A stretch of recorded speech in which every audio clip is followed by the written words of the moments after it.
내 주 되신 주를 참 사랑하고 곧 그에게 죄를 다 고합니다. 그는 은혜를 주신 내 예수시니 이전보다 더욱 사랑합니다. 주 날 사랑하사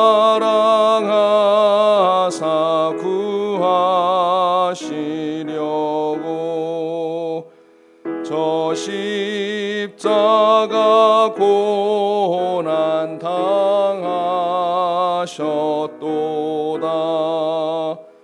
그가 시관 쓰신 내에 오니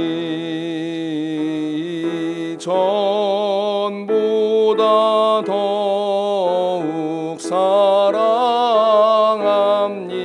사랑합니다. 내 평생에 힘쓸 그 큰 의무는 주 예수의 덕을 늘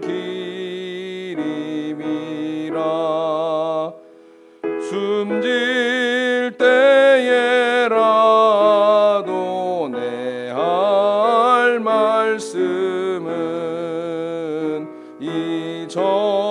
이전보다 더욱 사랑합니다. 그 영광의 나라 나 들어가서 그 풍성한 은혜 늘 감사하리. 금멸유관 쓰고 나 찬송할 말 이전보다 더욱 사랑합니다. 아멘. 오늘 우리에게 주시는 하나님 말씀은 에베소서 4장 말씀입니다. 에베소서 4장 11절부터 16절까지의 말씀을 저와 함께 봉독하시겠습니다. 함께 봉독합니다. 그가 어떤 사람은 사도로, 어떤 사람은 선지자로, 어떤 사람은 복음 전하는 자로, 어떤 사람은 목사와 교사로 삼으셨으니 이는 성도를 온전하게 하여 봉사의 일을 하게 하며 그리스도의 몸을 세우려 하심이라. 우리가 다 하나님의 아들을 믿는 것과 아는 일에 하나가 되어 온전한 사람을 이루어 그리스도의 장성한 분량에 충만한 데까지 이르리니 이는 우리가 이제부터 어린아이가 되지 아니하며 사람의 속임수와 간사한 유혹에 빠져 온갖 교훈의 풍조에 빌려 요동하지 않게 하려 함이라. 오직 사랑 안에서 참된 것을 하여 범사에 그에게까지 자랄지라. 그는 머리니 곧 그리스도라. 그에게서 온 몸이 각 마디를 통하여 도움을 받음으로 연결되고 결합되어 각 지체의 분량대로 역사하여 그 몸을 자라게 하며 사랑 안에서 스스로 세우느니라. 아멘. 할렐루야. 오늘 하루도 우리 주님과 동행하시는 행복한 하루가 되시기를 주님의 이름으로 축복합니다. 새 주를 시작했을 때 이 한 주 동안도 함께 하나님께서 우리와 동행하시고 우리를 인도해 주실 줄로 믿습니다. 비가 많이 오는데 우중에 오가는 길 하나님께서 지켜 주실 줄로 믿습니다. 오늘 우리가 함께 나눌 말씀의 제목은 지금 누구를 닮아가고 있습니까? 지금 누구를 닮아가고 있습니까? 라는 말씀의 제목으로 함께 사순절 묵상하려고 합니다. 바울이 지금 바울 이야기가 지금 계속 되어지고 있는데 바울이 유대인으로서는 아주 철저한 사람이었습니다. 흠잡을 데 없는 사람이었죠. 아주 열심이었습니다. 그런데 바울은 열심을 내면 낼수록 예수님과 정반대되는 길로 더욱 열심히 달려갈 뿐이었습니다. 그러나 그런 바울을 우리 주님이 만나 주셨지요. 예수님을 만난 다음에 바울은 새로운 사람이 되었습니다. 그런데 예수님의 온유함, 예수님의 겸손함, 그런 모습을 처음 회심했을 때의 모습, 그리고 하나님께서 이방인의 사도로 부르심을 받았을 때 그 사도의 사명을 감당하는 중에 그것이 온전하게 나타나지 못했음을 우리가 바울의 모습들을 통해서 알 수가 있습니다. 오히려 바울 속에 여전히 혈기가 있고 불이 있음을 알게 됩니다. 자신이 옳다고 생각하는 일에는 끝까지 고집을 부리기도 합니다. 그래서 바울이 처음 예수를 믿고 회심하였을 때 사람들은 그의 회심을 의심했지요. 알지 못했습니다. 그때 바울이 평생 잊지 못할 은인 한 사람이 등장하지요. 바로 바나바입니다.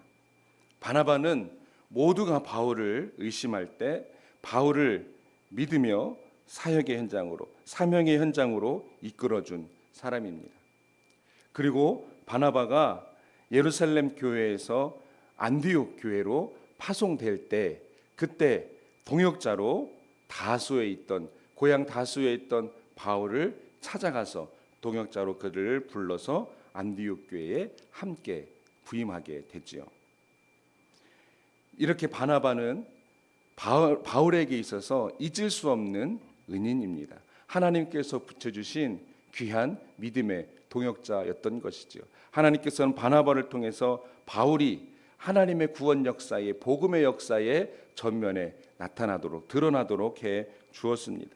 그런데 바울 마음 가운데에 여전히 혈기가 있습니다. 무슨 일이 벌어집니까? 사도행전 15장에 보면 바울과 바나바가 다투게 됩니다.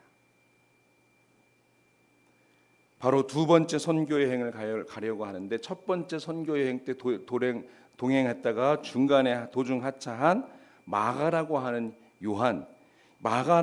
요한을 데리고 가는 일을 두고 둘이 크게 다투게 되죠. 결국은 그 둘이 갈라지게 됩니다. 물론 그 안에도 하나님의 선하신 뜻이 있을 것입니다. 그러나 그런 모습들을 통해서 바울이 거침없는 성품이 여전히 남아있음을 우리가 보게 되지요. 한 번은 이런 일도 있었습니다. 이방인들과의 식사 자리였는데 그 자리에 극단적인 보수파 유대주의자들이 온다는 소식을 들었습니다. 그런데 그 자리에 누가 있었냐? 베드로 사도가 있었습니다. 그러니까 이 유대주의자들의 유대교의 크리스찬들이 그 모습을 보고 마음에 무엇인가 불편함이 있고 시끄러운 일이 생길 것을 염려해서 베드로 사도가 그 자리를 떠났습니다. 물론 과한 행동이었죠. 그런데 이 사실을 들은 바울이 크게 화를 냅니다. 화를 낼 만도 하지요. 이방인들과 식사하는 것이 뭐가 그렇게 부끄럽고 잘못된 일이기에 밥 먹다 말고 도망가느냐, 베드로 사도를 책망하기도 합니다. 이 두 가지 사건을 통해서 우리가 알 수 있는 것은 회심을 했음에도 불구하고 바울에겐 여전히 자신의 혈기, 주체할 수 없는 혈기가 있는 것을 우리가 보게 됩니다. 생명을 다하여 복음을 전하는 중에도 자기 자신의 모습이 불쑥불쑥 올라오는 것을 볼 수 있게 되는 것이죠. 그런데 그것이 비단 바울뿐이겠습니까? 우리는 더 마찬가지죠. 우리 또한 마찬가지죠. 우리가 예수를 믿고 예수 그리스도의 십자가를 믿고 예수님 앞에 날마다 나아가는 삶을 살기로 몸부림을 치고 하나님 말씀을 붙잡고 기도하며 날마다 하나님 말씀 가운데에 내게 들려주시는 음성으로 깨닫고 주먹을 불끈 쥐며 다시 결단하기도 하고 기도와 찬송 가운데에 정말 눈물을 흘리며 하나님 앞에 감사함으로 나아가기도 하고 회개함으로 나아가기도 하고 정말 지금 우리 주님 오신다고 하면 영광 가운데 주님 앞에 나갈 것 같은 그런 마음을 품을 때도 있지 않습니까? 그런데 그런 중에도 돌아서기만 하면 내 혈기가 올라올 때가 있습니다. 사소한 것 때문에 내 혈기가 올라올 때가 있지 않습니까? 그런데요, 사도 바울은 그런 자기 자신을 잘 알았습니다. 자신이 모나고 거친 것을 알았습니다.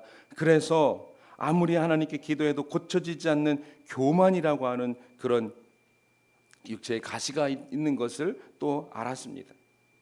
그래서 바울은 예수님을 닮아가는 일에 더욱 모든 것을 바쳤습니다. 오늘 말씀 에베소서 말씀 보니까 하나님께서 예수님께서 우리를 이런저런 모습으로 불러주셨습니다. 이런저런 모습을 불러서 주님을 위하여 교회를 위하여 봉사하게 하셨습니다. 그것을 통하여서 우리 그리스도의 몸을 세워가는 것이라고 이야기하고 있습니다. 그래서 우리가 하나님의 아들 예수님을 믿고 아는 일에 하나가 되어서 온전한 사람을 이루어서 그리스도의 장성한 분량에까지 이뤄야 된다고 그렇게 이야기하고 있습니다. 나의 모습은 여전히 예전의 모습, 그런 모습이 어느 순간순간 불쑥불쑥 올라오지만 그런 것들을 다 이기고 그리스도의 장성한 분량, 그리스도를 닮아가는 모습, 그리스도의 온전한 제자가 되는 데까지 나아가야 한다고 그렇게 이야기하고 있습니다. 그래서 이제부터는 어린아이가 되지 않아야 된다고 그랬습니다.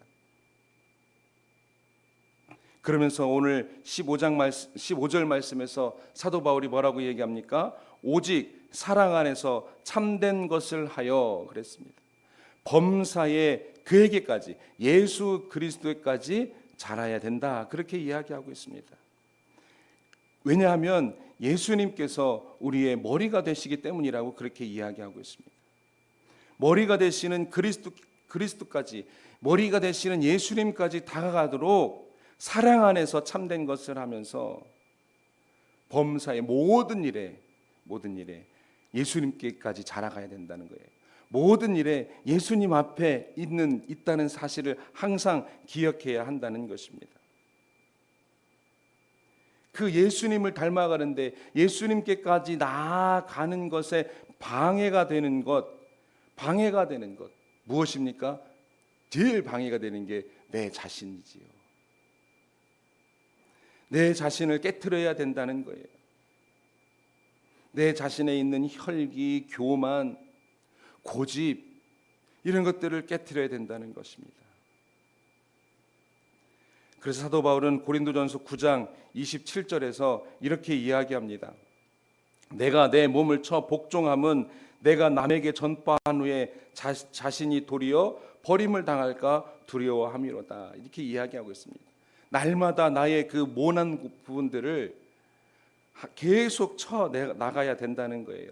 왜 그렇습니까? 내가 열심히 복음을 전하고 내가 전하는 복음을 듣는 이들은 구원을 받는데 종국에는 나는 버림을 당할까? 그 모난 부분 때문에, 버리지 못한 부분 때문에, 포기하지 못한 부분 때문에 하나님께 나아가는 것들이 걸림돌이 되어서 하나님께 온전히 나가지 못하게 될까? 그것이 두렵다는 거예요. 그래서 수시로 나 자신을 돌아보고 나 자신을 찾아보고 나 자신의 모난 부분을 예수 그리스도의 복음으로, 말씀으로, 기도로 깎아내며 쳐내며 그렇게 하나님 앞에 나아가야 된다는 겁니다. 그 이유는 너무나 간단합니다. 우리가 그리스도께로 나아간, 그리스도를 닮아가며 그리스도께로 나아가야 하기 때문에 그렇습니다. 오늘 15절 말씀을 다시 한번 읽습니다. 오직 사랑 안에서 참된 것을 하여 범사에 그에게까지 자랄지라. 그는 머리니 곧 그리스도라. 아멘. 범사에 그리스도까지 나아가시고 자라가시고 닮아가시기를, 그래서 나의 모난 부분들이 예수 그리스도를 통하여서 다스려지는 삶을 살게 되시기를 주님의 이름으로 축복합니다. 이어서 우리 주님이 우리를 위해서 못 박힌 50가지 이유, 그 중에 오늘 5번째 이유를 함께 살펴보고 이어서 묵상하기를 원합니다. 5번째 이유는 예수님이 죄인들에게 베푸시는 사랑과 은혜의 풍성함을 나타내시기 위함이라고 그렇게 이야기하고 있습니다. 우리 주님이 십자가를 지신 이유는 우리에게 사랑과 은혜의 풍성함을 나타나시기 위함이라는 거예요. 우리가 너무나 잘 아는 말씀입니다. 요한복음 3장 16절 말씀에 이렇게 이야기하지요. 하나님의 세상을 처럼 사랑하사 독생자를 주셨으니 이는 저를 믿는 자마다 멸망하지 않고 영생을 얻게 하려 하심이라 그랬습니다. 하나님이 우리에게 베푸신 사랑의 분량은 두 가지로 측량할 수가 있어요. 하나님께서 우리를 얼마나 사랑하셨는지 그 사랑의 크기를 측량할 수 있는 방법이 두 가지인데, 한 가지는 우리를 우리 죄로 인한 형벌에서 구원하시기 위해서 얼마나 큰 희생을 치르셨는지입니다. 하나님께서 우리를 얼마나 사랑하셨기에 죄인에 불과한, 죽을 수밖에 없는 죄인에 불과한 우리를 구원하시기 위해서 얼마나 큰 희생을 치르셨느냐, 그것을 보면 우리를 얼마나 사랑하시는지 알 수 있겠죠. 또 한 가지 방법이 있습니다. 또 한 가지 방법은 우리를 구원하실 때 우리 자신이 얼마나 자격이 없는 상태였는지를 보면 알 수 있습니다.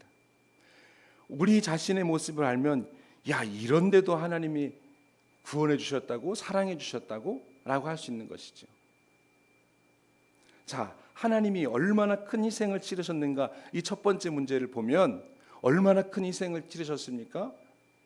우리가 조금 전에 읽은 요한복음 3장 16절 독생자를 주셨다라는 그 말씀에 너무도 분명하게 나타나 있습니다. 그리스도라는 단어 자체도 그것을 잘 말해주는데, 그리스도라는 말이 무슨 뜻입니까? 기름 부음을 받은 자, 메시아. 그러니까 히브리어로 하면 메시아, 헬라어로 하면, 그리스어로 하면 크리스토스입니다. 그게 그리스도지요. 그게 한자로 가면 기독이 되는 것이죠. 그 이름에는 큰 위험이 실려 있습니다. 메시아는 이스라엘의 왕이 되는 분입니다. 그분이 로마를 정복하는 이스라엘의 평화와 안전을 가져다 줄 것입니다. 따라서 하나님께서 죄인들을 구원하시기 위해서 보내신 사람은 하나님의 아들 독생자고 기름 부음을 받은 이스라엘의 왕이셨습니다. 결국 이스라엘의 왕으로 오셨다는 것은 무엇을 의미하냐면 온 세상 모든 인류의 왕이 되셨다는 겁니다. 다시 말하면 모든 인류의 메시아, 모든 인류의 그리스도가 되셨다는 거예요. 단지 이스라엘의, 특별히 로마의 지배를 받고 있는 이스라엘의 그 로마의 지배를 타개하고 이 모든 것을 회복시키는 그런 분으로 오신 정도가 아니라는 거예요. 모든 인류의 왕으로 오셨다는 거예요. 모든 인류의 그리스도로 오셨다는 거예요. 그래서 이사야 9장 6절 7절 말씀은 이렇게 얘기합니다. 이는 한 아기가 우리에게 낳고 한 아들을 우리에게 주신 바 되었는데 그의 어깨에는 정사를 메었고 그의 이름은 기묘자라 모사라 전능하신 하나님이라 영존하신 아버지라 평강의 왕이라 할 것이라. 그 정사와 평강이 더러움이 무궁하며 또 다윗의 왕자와 그의 나라에 군림하여 그 나라를 굳게 세우고 지금 이후로 영원히 정의와 공의로 그것을 보존하실 것이라. 만군의 여호와 열심히 이를 이루시리라. 이렇게 이야기하고 있습니다. 그리스도께서 당하신 십자가, 그 십자가에 나타나신 하나님의 사랑, 그 분량이 얼마나 큰가. 독생자 아들을 죽이시면서까지 보여주신 그 하나님의 사랑의 풍성함을 우리가 알 수 있게 된다는 것입니다. 그리고 또 한 가지 하나님의 사랑의 풍성함을 측량할 수 있는 방법이 있다고 그랬죠. 바로 우리 자신이라고 그랬습니다. 우리 자신의 모습을 생각해 보면 하나님의 사랑이 얼마나 큰지를 알 수가 있습니다. 하나님의 우리에게 베푸신 사랑의 분량, 우리가 그런 사랑을 받을 만한 자격이 전혀 없는 자였음을 생각한다면 그 풍성함이 얼마나 풍성한지 알 수가 있다는 사실이에요. 로마서 5장 7절 8절 말씀에 보면 이렇게 이야기하고 있습니다. 의인을 위하여 죽는 자가 쉽지 않고 선인을 위하여 용감히 죽는 자가 혹 있거니와. 의로운 자, 아주 착한 사람을 위해서 용감히 죽을 수 있는 사람이 혹시 있을 거라는 거예요. 그런데 그 다음 말씀이 뭐라고 얘기합니까? 우리가 아직 죄인되었을 때 그랬습니다. 그리스도께서 우리를 위하여 죽으심으로 하나님께서 우리에 대한 자기의 사랑을 확증하셨느니라 그랬습니다. 그러니까 그리스도의 십자가는 죄인인 우리인데 그럼에도 불구하고 우리를 사랑하셔서 그 사랑의 풍성함, 그것을 드러내신, 얼마나 우리를 사랑하시는지를 확증하신 사건이 십자가라는 겁니다. 우리는 하나님의 희생이 아닌 형벌을 받아 마땅한 자들이었어요. 하나님께서 희생해야 되는 존재가 아니라 형벌을 받아야 되는 존재였다는 거예요. 어떤 사람들은 이렇게 이야기합니다. 하나님이, 예를 들어서 하나님이 개구리를 위해서 죽으신 것이 아니라 우리는 인간이니까, 우리는 인간으로서 우리의 가치를 그만큼 인정해 주신 것이 아니냐. 하나님께서 뭐 짐승, 뭐 식물, 개, 돼지 그런 것들을 위해서 죽은 것이 아니라 우리 인간을 위해서 죽은 것이다. 그만큼 우리가 가치 있는 존재가 아니겠느냐. 이게 한편으로는 맞지만 한편으로는 틀린 말이죠. 물론 하나님께서 친히 창조하신 인간이기 때문에 그런 면에서는 가치 있는 존재들입니다. 그런데 창세기 3장 이후로 죄의 아주 찌들은 죄의 종노릇하는 그런 존재가 되었으니 그런 사랑을 받을 만한, 그만큼 그 가치를 인정받을 만한 존재가 아니라는 것입니다.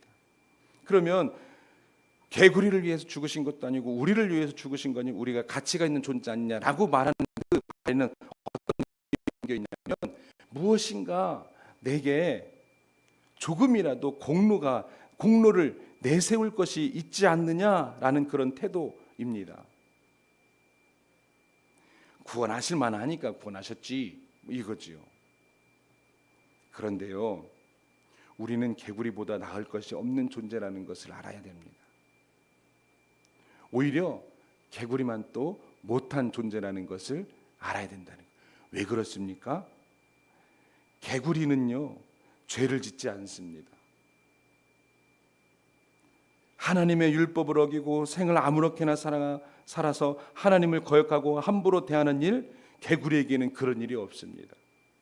개구리를 위해서라면 하나님께서 죽으실 이유가 없습니다. 개구리는 죄를 짓지 않았기 때문에 그렇습니다. 그러니까 한마디로 얘기하면 개구리는 그 정도로 악하지 않다는 거예요.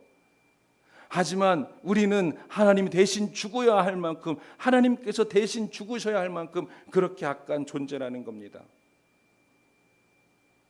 하나님께 죄를 지어서, 빚을 지어서, 부채가 워낙 커서 하나님의 아들 예수님이 희생하셔야만 갚을 수 있는 그런 존재가 되어버렸다는 거예요. 시편 49편 8절에 보니까 그들의 생명을 속량하는 값이 너무 엄청나서 영원히 마련하지 못할 것임이라 그랬습니다. 우리로서는 도저히 마련할 수 없는 죄의 값을 우리는 지고 있었다는 거예요. 그런데 예수님이 그것을 갚아주셨다는 거예요. 어디에서요? 십자가에서. 그러니까 우리 주님이 십자가를 지신 그 놀라운 사건은 하나님이 우리에게 베풀어 주시는 그 사랑과 은총이 얼마나 풍성한지를 우리 가운데에 보여주시기 위해서, 로마서 5장 말씀에 표현하면 확증하시기 위해서, 확실히 알게 하시기 위해서 하신 일이라는 것입니다. 그러니 우리는 여전히 예수 그리스도의 십자가를 바라보고 붙들어야 된다는 것입니다. 저와 여러분의 삶이 그 사랑과 그 은총의 풍성함을 날마다 깨달아 알게 되시는, 경험하시는 복된 삶이 되시기를 주님의 이름으로 축복합니다. 기도하겠습니다. 하나님 감사합니다. 오늘도 우리와 함께 하셔서 말씀으로 예수 그리스도의 십자가를 묵상하며 더 가까이 나아가게 하시니 주님 감사합니다. 날마다 나를 쳐서 하나님 앞에 더욱 복종하는 삶이 되게 하여 주시옵소서. 예수 그리스도의 십자가를 통하여서 우리를 향하신 사랑과 은총을, 풍성함을 확증해 주셨음을 오늘도 다시 한번 깨닫고 믿음의 걸음을 한 걸음씩 걸어가게 하여 주시옵소서. 예수님의 이름으로 기도합니다. 아멘. 하늘에 계신 우리 아버지여, 이름이 거룩히 여김을 받으시오며 나라 임하옵시며 뜻이 하늘에서 이룬 것 같이 땅에서도 이루어지이다. 오늘날 우리에게 일용할 양식을 주옵시고 우리가 우리에게 죄 지은 자를 사하여 준 것 같이 우리 죄를 사하여 주옵시고 우리를 시험에 들게 하지 마옵시고 다만 악에서 구하옵소서. 대개 나라와 권세와 영광이 아버지께 영원히 싸움나이다. 아멘. 이 시간 함께 기도하시겠습니다. 먼저 중보 기도 제목입니다. 교회를 위해서 기도합니다. 성전 건축과 백백 프로젝트를 위해서 기도하시고, 사순절 신약 성경 통독을 위해서 기도하시고, 또 성도들을 위해서 기도하실 때는 성도들의 신앙 성장과 성숙을 위해서 기도하시고, 성도들의 사명 감당, 영육의 강건함과 생업의 축복을 위해서 기도하시고, 자녀들을 위해서 기도합니다. 세상을 이기는 믿음이 되게 해달라고 기도하시고, 하나님 주신 사명으로 늘 가슴이 벅차도록 기도해 주시고, 또 또 직장과 군복무 학업으로 가정을 떠나 있는 자녀들을 위해서 기도하시고 담임 목사와 담임 목사 가정을 위해서 기도하시고 각자의 기도 제목들을 가지고 함께 기도하시겠습니다. 하나님 아버지 감사합니다. 오늘도 우리를 십자가 앞으로 말씀 앞으로 인도하시고 불러주시니 감사합니다. 그 말씀의 능력을 붙잡게 하시고 십자가의 능력을 붙잡게 하여 주시옵소서. 그러는 중에 나 자신의 모습을 항상 돌아보게 하시고 살펴보게 하셔서 내 자신을 쳐서 그리스도께 더욱 복종하여 그리스도께까지 자라가는 믿음 되게 하여 주시옵소서. 그리스도의 십자가를 바라보며 우리를 향하신 하나님의 사랑에 우리를 향하신 하나님의 은총의 풍성함을 날마다 깨달아 알게 하여 주시옵소서. 날마다 새롭게 경험하게 하여 주시옵소서.